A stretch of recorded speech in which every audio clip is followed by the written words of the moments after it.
short corner. It's fed back to Lee, and that is the final whistle. Well, that was an excellent performance by Wrexham. Coming off the difficulty of playing Sheffield on the Tuesday, the emotional drain, the physical drain, that was excellent. And especially because the first 40 minutes, Wealdstone showed they are a side 1 point off the playoffs, and deservedly so. They were difficult opposition. They put pressure on Wrexham, they kept the ball excellently and were the better team.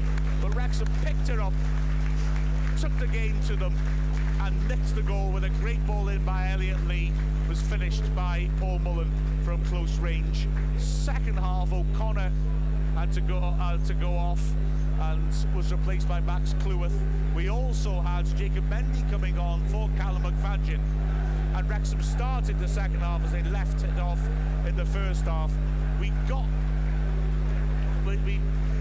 put them under pressure, but then out of the blue, 51st minute, Alarakia, by far the best player. Miles offside, I'm sorry, still. Look, miles offside, absolutely. Ilunga with a brilliant pass, but he looked off. He finished superbly, and it was level, but not for long. 3 minutes later, a lovely move ends with Mendy getting it, shifting it onto his right foot, and drilling a tremendous goal in against his old side.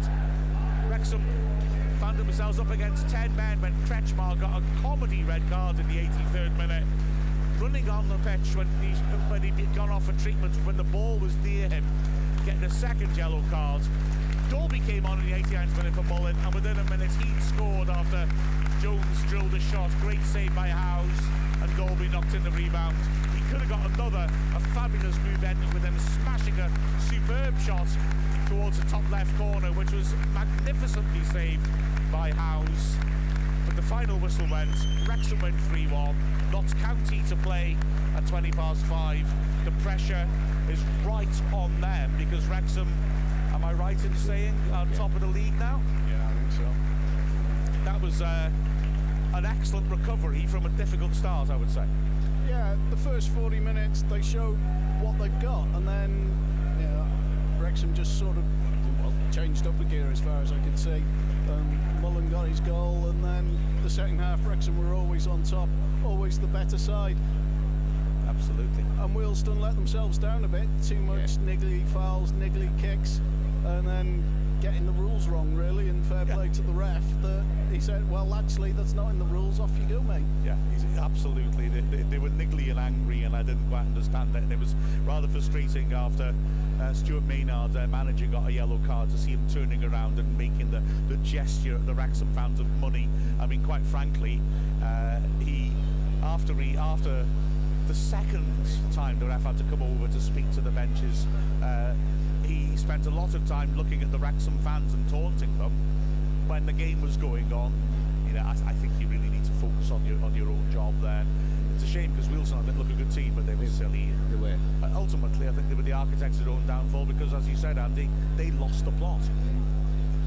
They did. Gradually, the second half went on. They seemed to lose the plot even more, and hence they lost the game. But Wrexham were the far better team in the second half. They controlled it. Their passing was a lot better. Their movement was a lot better.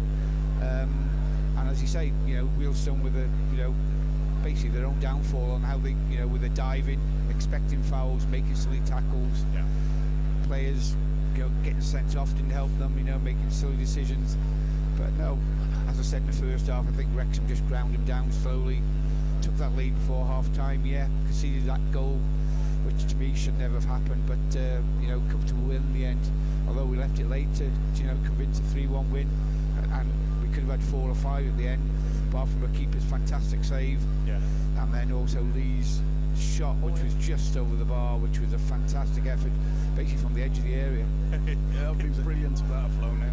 Oh, it was an insane hit, wasn't it? On the left-hand side, about 25 yards, 30 yards out. Just ripped it, just cleared the bar. That was a marvellous strike, that, wasn't it? The point about money as well, Wealdstone are funded through their chairman as well. Sorry. I was going to say, they're a funded club as well, they're not funded through the fans. We're self-generated funding now with our fans, with the crowds, with our sponsorship, with a number of shirt sales. We're very much self-supportive. I don't think our owners have had to dig deep in their pockets for any kind of finance into the club. I wouldn't agree with that. No, okay. But I would say that owners are allowed to put money Of into course they football are. Yeah, clubs, yeah. you know, Yeah, they are. Yeah. You know, they're fully aware that there will be, if we go up, financial fair play, and they need therefore to make some investments now, in knowing that they can now, they're at liberty to do so. But I wouldn't say for a second that what we're doing is wrong. There is wrong investment in football clubs. There is, yeah. And this isn't it. No. And it's becoming a bit boring now. Billy Sharp has broken that. But you know, I just think from my point of view, as a manager on the bench, you just need to be a bit more grown up. In all honesty, definitely so. Yeah. It was poor, that really. And you know, if you're looking at poor behaviour today, it's Wealdstone, I'm afraid, who did that. And a shame, because like I said, I really enjoyed the way they played football. They did. They played some great football, and they dived into winning many favours with the referee either. And yeah, the ref was good, wasn't he? Expecting a foul when they fell over, and even in the ear, the ref all the time. You know, doesn't help. And you know, if I was a referee, I wouldn't put up with it either. You know. I mean, the ref could have been firmer in terms of, like you say, the dissent, the tactical fouling, and also the fact that, you know, I mean, Cook, the captain, threw the ball at him.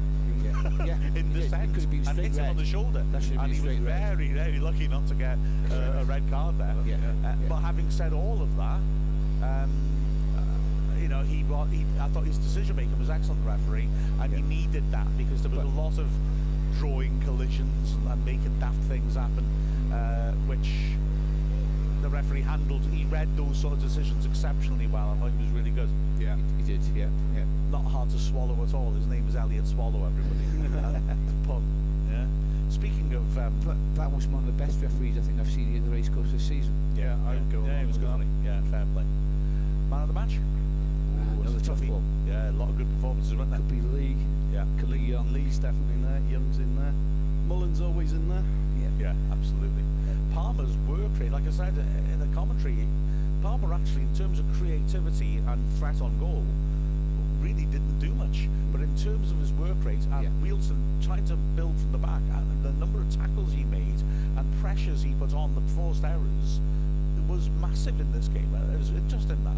I wouldn't give man of the match for that. No. Mendy, second half came on as the break was made a huge difference.